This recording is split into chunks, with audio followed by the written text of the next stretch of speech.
mighty Thor. Hey guys, Tayo here. Thor Love and Thunder is only 3 weeks away, and in front of me I've got the Thor in blue Thunder, and on the right or your left we've got the mighty Thor in red Thunder. Thor's one of those characters I love since Ragnarok. Not only did they reinvent his character, his personality and style, well, the film style. As a fan, I'm really looking forward to what Taika Waititi has done again in Thor Love and Thunder. That's why I got these two figures right in front of me. And as always, please remember to like the like button and sub to my channel. Check out my other videos. I've got tons of Marvel, Hot Toys, Demon Slayer, Pokemon, vlogs, gaming stuff, and just pick and choose. And without further ado, let's get opening.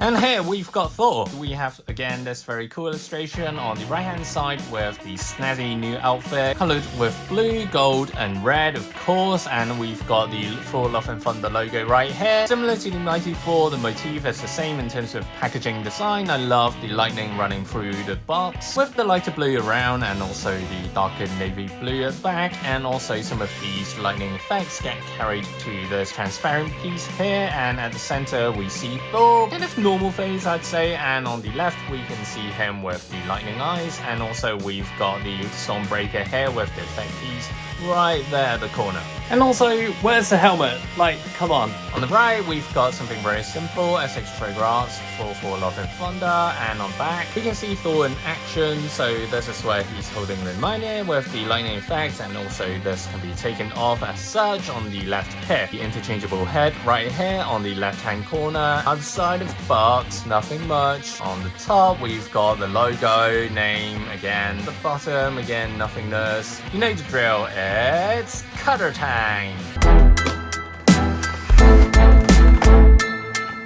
Wow, this background card is so cool. It's so vibrant, and it's got the Mjolnir at the center, cracking up, lots of lightnings, colors. It's just a damn cool piece.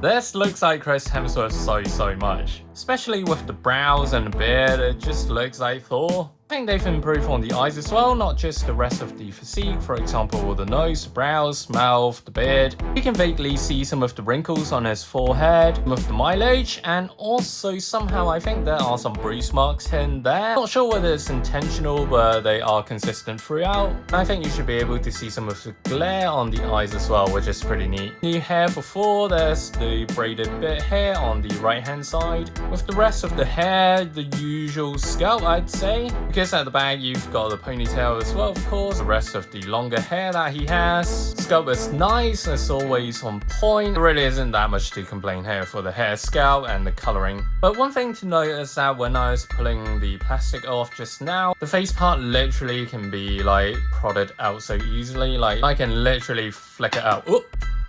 The joint isn't that secure, so beware when you're playing around. Moving down, you've got the neck, the usual neck, where you can kind of see the esophagus and the sides. Pretty much the same scalp as the ones before. And also moving down, we've got the new torso armor, 6 circular pieces, and also with the really attractive colors. I love blue. Blue's just one of my colors, so this one works really well for me. So there is the light blue here with the top 2 circles running down through this line, and also with the base in the darker navy blue, complemented with the gold pieces here and there, and also some charcoal as well as silver lines here and there, which looks really great. And also this extends to shoulder part where you can see this piece here. And also on side we've got this patch of the usual armor motif. One thing I don't like is that, I think you've guessed it, are the joints. So these are very apparent. You can see the lines as well as some of the ball joints on the inner, and also with the biceps this is like a slotted on piece of plastic. So for me, these kind of things don't always work for me because I don't like the inconsistency and the muscles being kind of segregated into a few parts. Understanding how they design these toys, so this is one of the unavoidable things. In terms of the maneuverability, you've got this pad at the top which can be flipped up and down.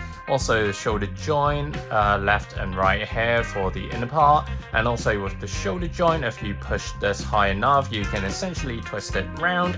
Bicep areas as usual, you can flip it sideways here. ball joint at the elbow. Of course, you can't bend back as such, and you do front, and also with the wrist joint 360 as always. The armor motif extends to the amulet part, which is really nice. As you can see, the design, the coloring is great. You can even see this line of blue under the gold, which is really immaculately done. No overlapping of colors, no smudges, no overboard, which is nice. And also you get this piece of extra blue armor at the hand area as well, at the back of the hands. In terms of the torso area, you have this top joint here, and moving down with the lower waist, you have this other joint here, so it's pretty bendable. So as you can see, Thor can do a lot of stuff with these two ball joints. Waist piece, again similar to the Mighty Thor one. The scalp, the coloring is really immaculately done. Love the colors, and also with these two pieces extending out to side, which gives it more depth, and these can be kind of flipped around as such because they are ball joined essentially here on the side. Legs wise, you can see the trousers are really well sculpted. As you can see, some of the creases on the inner layer and some of the mesh difference.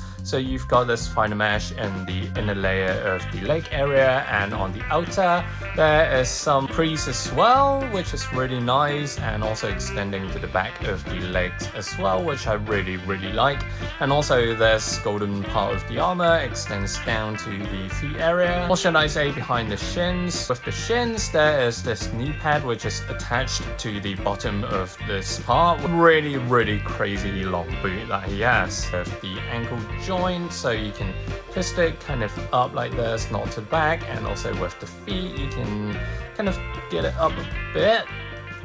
Don't want to break it, it's a bit stiff on mine. And also down here, also like don't twist it too much. Maneuverability wise, this one has more maneuverability because this waist piece isn't attached together, so you've got more maneuverability, especially if you flip this around. You can kind of get Thor to kick front and back more in terms of angle. Knee wise, you have the usual 90 degrees or just slightly beyond 90 degrees as such, and also here is the ankle joint again, back and forth. They didn't really bother sculpting the sole of the shoes. Not sure whether this is accurate to the film, but we'll never know. We'll never see the bottom of his feet. I'm at it. Let me change the head around. So this is the head for the lightning eyes Thor. Again, we've got some bruise motifs. Not sure whether these are intentional, but the markings of the location are similar or literally the same on top of both sides of the forehead. And moving down, we've got the glowing eyes. Just an effect, it's not luminous effect or anything similar to what Hot Toys do. Again, the beard, the other physiques like nose, ears, the forehead trim tracks are pretty on point. A little bit more stiff in terms of sticking to the back of the headpiece, but nonetheless, don't flip it around too much, otherwise the face bit will come off. Cape wise, again, it's of a similar fabric to the Mighty Thor one, which I'm not a big fan of, but nonetheless, this is what we've got. And also it's got this bendable wire at the back, on the sides and at the bottom, which you can kind of bend around to your liking, however you want to play around. Go crazy on it. Accessories wise, we've got the Stormbreaker here attached with the effect piece, which we've seen something similar for in the previous iteration of Thor. This time they've stuck this piece to the front, so you've got this extra piece for the front of the Stormbreaker, and as usual I think it's pretty much a similar sculpt. I think some of the sculpting are changed or improved because they've got kind of more linings across for the wrapping, but I'm not sure. Let me go back and check later on. All in all, I think this Stormbreaker is a very robust piece. Hands wise, we've got the extra pair of hands, the kind of opening gesture, and also for the non-grabbing pair of hands.